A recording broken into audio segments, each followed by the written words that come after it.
So the question you're asking yourself is exactly what number in terms of storing these Commodore 64 games is this video? Is it 6? Is it 7? Is it 8? Do you really care? I don't know, I've lost count. Anyway, I still find myself with 2 boxes of stuff that I'm going to put away that I've yet to show you. And I've sort of been holding off on this because I tried to do this video a couple of weeks ago and I got interrupted by 2 telephone calls during the whole process of filming, which is all well and good, but you know, you can't have a conversation and it'll mean editing the video, so I thought, oh, I'll start all over again. Anyway, you remember I showed you these storage boxes. I've still got 2 of those to show you, and possibly some cover tapes and loose tapes as well, because I'm not sure how interested you are in seeing it. You might be interested at all, to be honest with you, but I don't know. So let's open the box, take the money, no, not take the money, and see what we've got in here, because this is some more Commodore 64 stuff, which I'm sure you'll be thrilled to see, as I will be.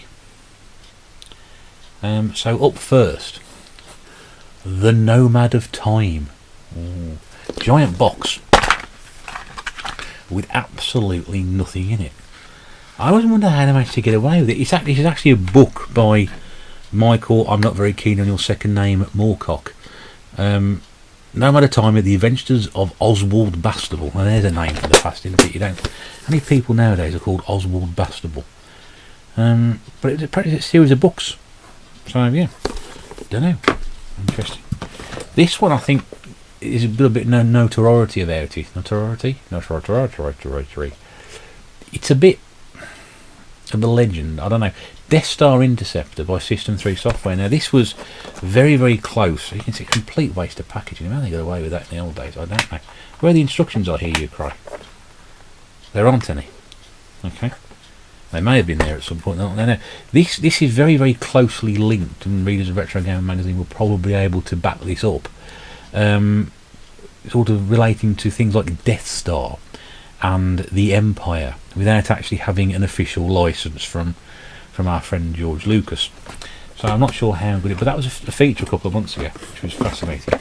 A bit more people might remember this one, Castle Master, and also featuring the Crypt, which was Castle Master 2.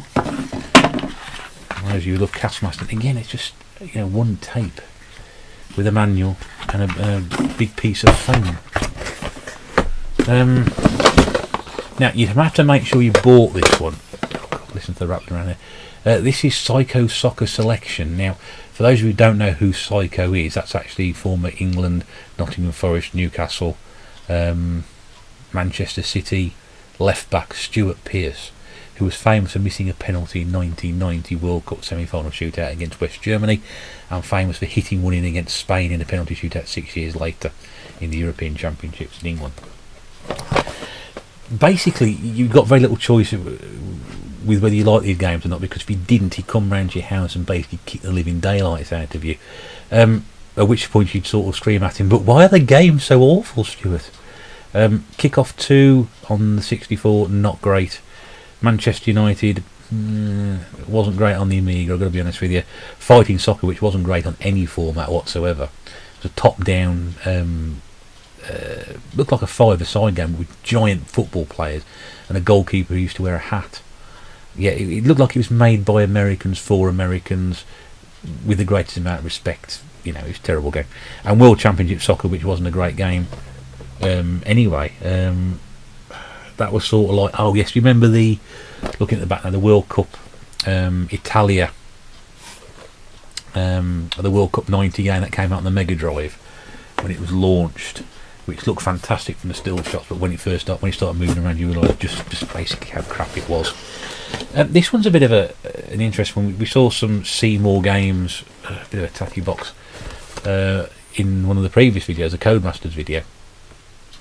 And it's the same character, but all these games have been put into one compilation here, which is Sergeant Seymour Robot Cop, Seymour Goes to Hollywood, Seymour Stuntman, which got 91% in Zap, Super Seymour Saves the Planet, which got 94% in Zap, and Wild West Seymour, which got 95% in Wild West Weekly. some screenshots for you on the back, which is sort of a mixture of the game. But again, these were the sort of the games which I think possibly would have been earmarked for Dizzy, but they were probably a bit too arcadey. Dizzy was very much a puzzle sort of based. Those were more platform. You'll notice how I'm trying to put these back in the box in the same way I've taken them out, so I don't actually forget what I've done. I can't remember if I showed you this in a previous video, maybe not, I don't know. This is the Tengen trilogy.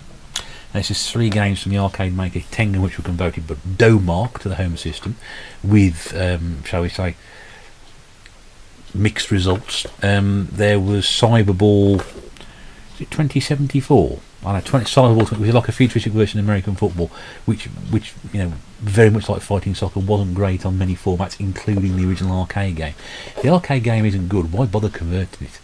Klax, which was a variant on Tetris from a different angle, where the blocks came towards you and you sort of flick them onto the end and sort of you got it like I don't know what you call it, a platform, and you flip the different coloured ones on to make stack. I quite enjoy that. Very easy to get out, very easy to get into, very easy to play, very easy to pick up. And Escape from the Planet of the Robot Monsters, which I mentioned before, because I had a budget version of that. You know, great 2-player game, full of like 50s references, absolutely brilliant. In the words of Codemasters themselves. Solid Gold, which is a compilation of a number of games I've already got and other things, which includes Gauntlet. If you've got so many versions of Gauntlet, it's ridiculous. Ace of Aces, Leaderboard, Winter Games, and Infiltrator, which I still can't pronounce properly. No. Winter Games, Infiltrator. Yes, I think we've probably covered all of those before on a previous video, but they're on one compilation. Now here's an interesting one, the Armageddon Man, which appears to be about Armageddon and a man, and some fantastic pieces of kit in here. Look, I've got stickers of countries' flags which haven't been used. She's going back 30 years, nearly 40 years. I don't even know what they're for. It's great, isn't it? Bonus, you know, you find these things in here, bonus.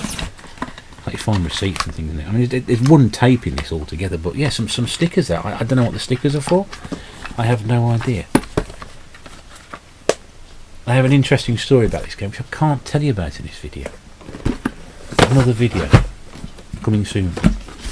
Joystick Thunder, which is a compilation of a number of titles from Hewson Software, which are Eliminator, Hydrofall, Cybernoid 2, Light Force, Iridium, Sanction, and Zelon, which again I think I've covered probably quite a few of those. Probably quite a few of those on another video. I've got some of those on budget. For those who want to know what a joystick is, that's a picture of a joystick. You know when you have a joypad now with a thumb thing? We used to have something like that. You may have seen them. They were very popular in the 80s. Computer Scrabble, which is very much what it says on the box. It's Scrabble on the computer. I'm not going to say anything else more about that one. Times of Law, which looks like it's a knighty type game. I say knighty as in knights and barbarians, as opposed to sort of a game about women's sleeping attire. And again, lovely looking manual. This manual is absolutely looks like it's been untouched. That is hard to believe how old that actually is. And then you can get loading instructions.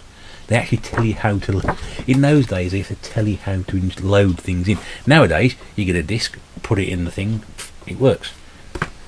Back then, you had to tell people how to do it. Do not insert cassette into video recorder, which is not connected to your computer. And we have Ingrid's back. I didn't even know she'd been away. She doesn't look very well, I must be honest with you. Make your own mind up on that one. And again, I'm not wanting to take this apart too much because the box is a bit flimsy. But if I can. Oh, I've broken the box. Oh no, the box slides out. Oh, I see. So the idea was the box slid out. But there's an Ingrid's back clue card, which you can't read. There we go. Ingrid's back clue card. A manual Lovely. And look, there's a poster of Ingrid Bottomley. All here, and you can see that we've still got the 3 tapes in the original thing. It's great to see that when obviously I picked this up from the gentleman who sold it to me all those years ago, and we've been talking at least 6 or 7 years ago, that a lot of that stuff had been, shall we say, looked after. Forgive me for looking up, the camera used to be up there, it's down here now. I keep forgetting where I am. I must get some glue out so I put it back together. So yeah, that's one box. Some nice stuff in there now. Box de deux, as we say in France. Top of the box. Oh blimey! Right, now then, some interesting stuff in here. I'm only saying that to keep you watching.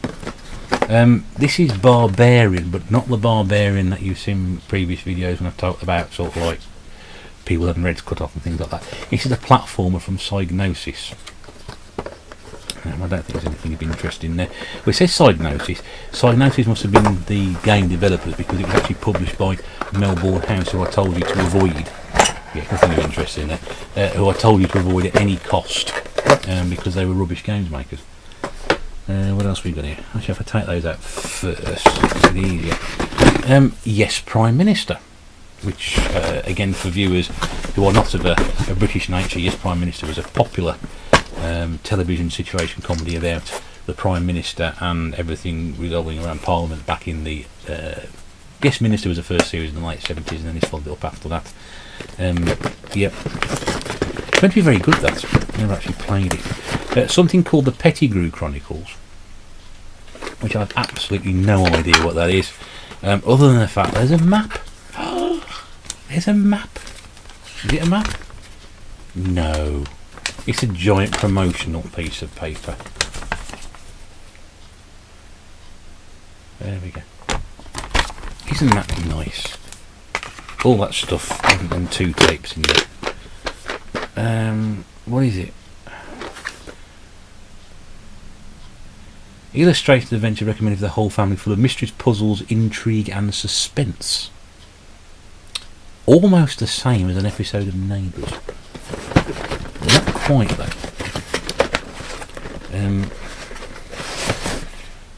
Now, those of you who all know Ultimate Play the Game as a big Spectrum developer, not a great game for Spectrum, also produced games on other formats as well, including the Staff of Karnath. Yes, the Staff of Karnath. Yeah, instructions and a tape. What else we got here? More Ultimate Play the Game. This one is Entombed. Love, again, the great artwork on these old games. If you're a fan of art, oh, now that's interesting. If you're a fan of art, these are the sort of things you should be looking at. Even more interesting, back in the old days, when we couldn't actually complete games, we used to get stuck. People used to map games out. And when we say map games out, we mean they would sit there with goodness knows how many pieces of paper and pencils, and they'd actually sort of draw a map. And then they would send them into magazines, and the magazines then would publish them. So they would share how to get through games with everybody. And this is what we have here. Let's bring that a little bit closer. There you go. You can see somebody has taken great time, care and attention in producing a guide. And the great thing about this is it's not complete, which is really annoying, because it appears to start on a sentence which has got nothing to do with what's going on, but it looks like the map is on there. So the map is there, and you'd follow the map around and you complete the game. There's a map there on the game which I know nothing about either. It's not related to this game, but that's what we used to do in the old days. We would do that, and it enabled the people to complete the game. I never did one because I ain't got the patience.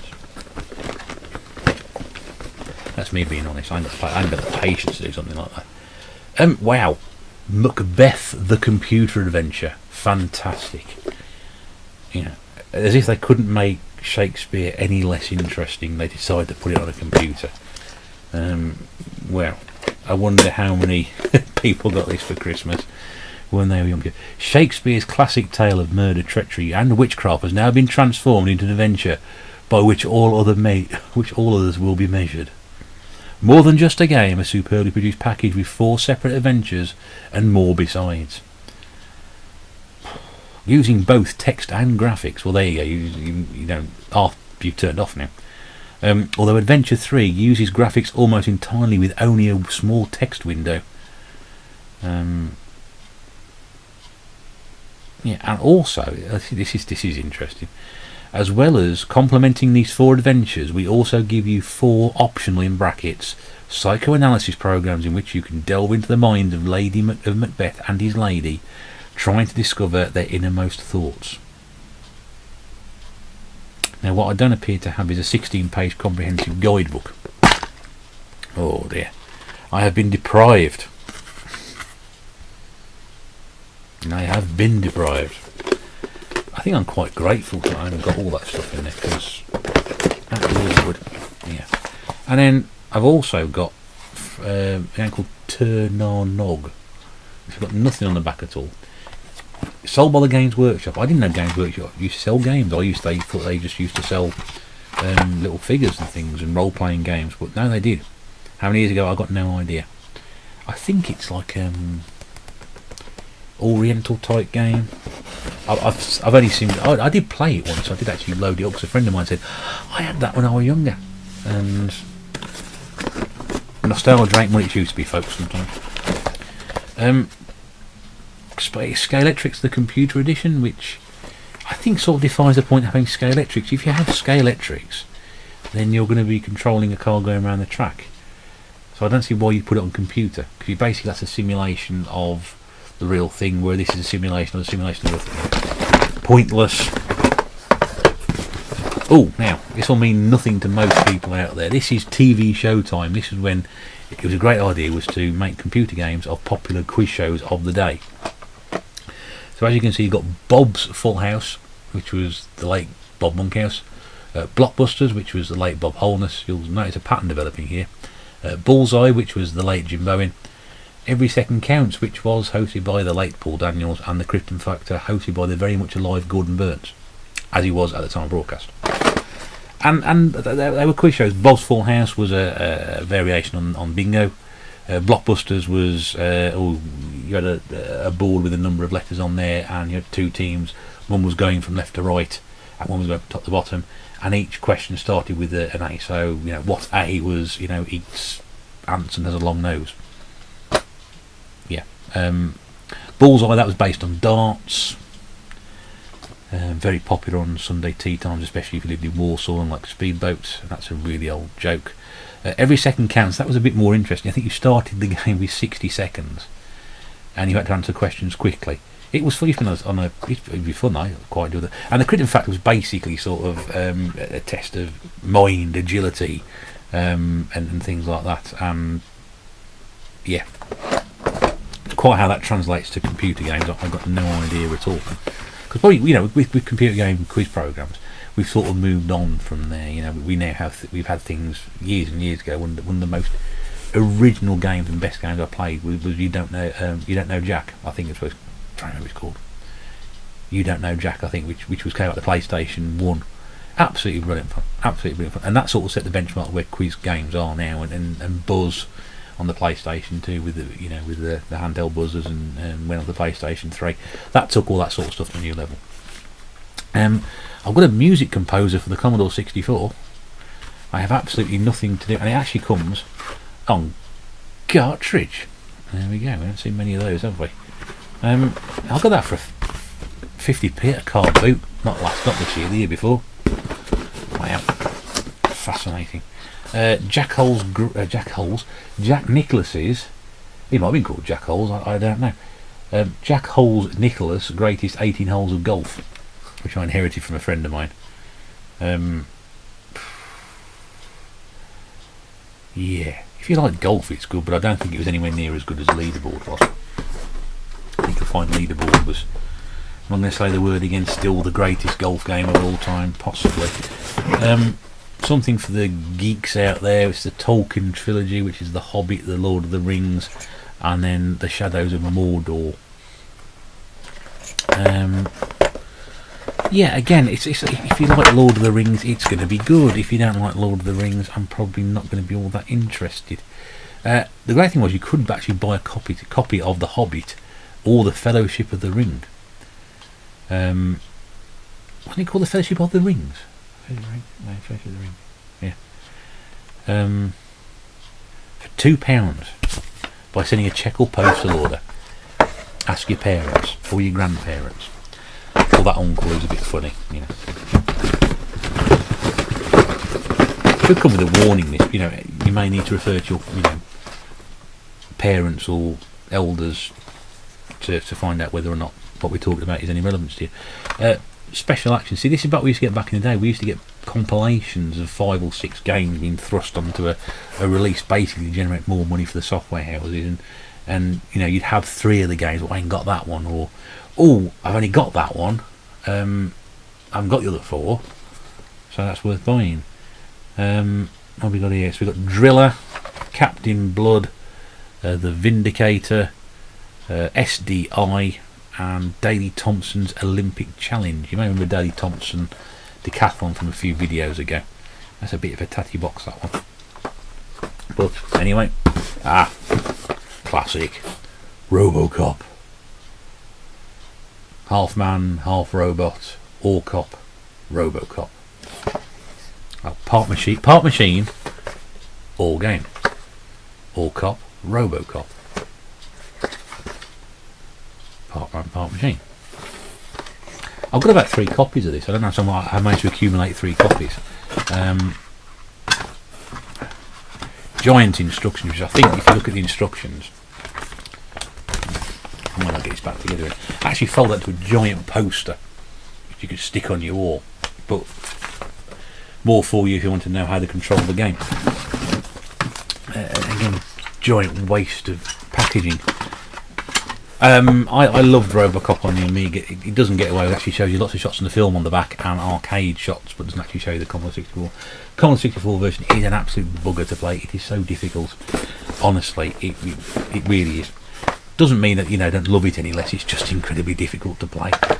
Another compilation tape. This is Power Up, which features X Out, which I only played on the Amiga but was quite a fun original shoot 'em up from Rainbow Arts. Turrican, which was pretty much the same sort of thing, but slightly different. Turrican 2 is more memorable, and again, if you ask people about that, I'll tell you exactly what it was. Rainbow Islands, one of the best platform games of all time. Great conversion on the Commodore 64. Chase HQ, great arcade game, but boy oh boy did it get butchered when it got converted to the home systems. It was a horrible conversion. The Commodore 64 version is probably the worst lot. To be fair, the Spectrum version is highly regarded. I've not actually played that, so I can't really comment on that, but it is very much regarded as the best version. But I played the Amiga version. I did when it first came out, and it was, yeah, not good. And the Commodore 64 version is terrible.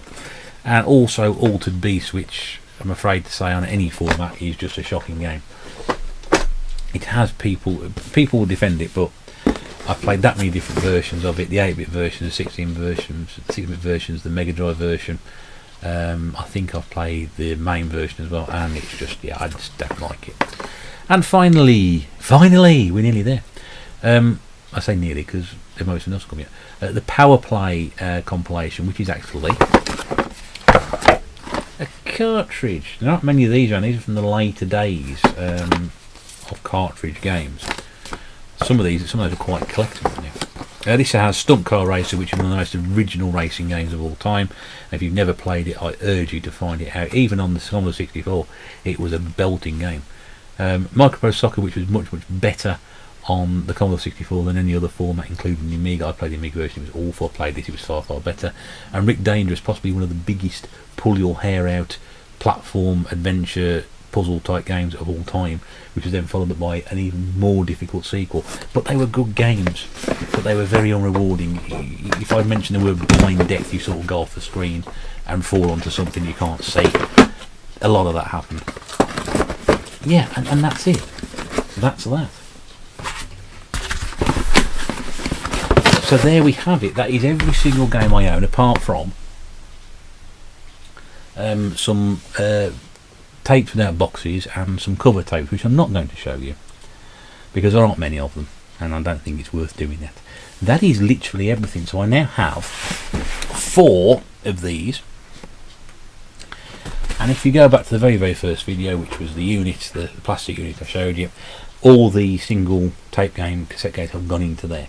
So I've now managed to condense what was, and if you can see behind me here, the very top, and indeed the second shelf down, and half of this third shelf here, which all had games in. What you can't see around the top there is just where the disc cleaner is.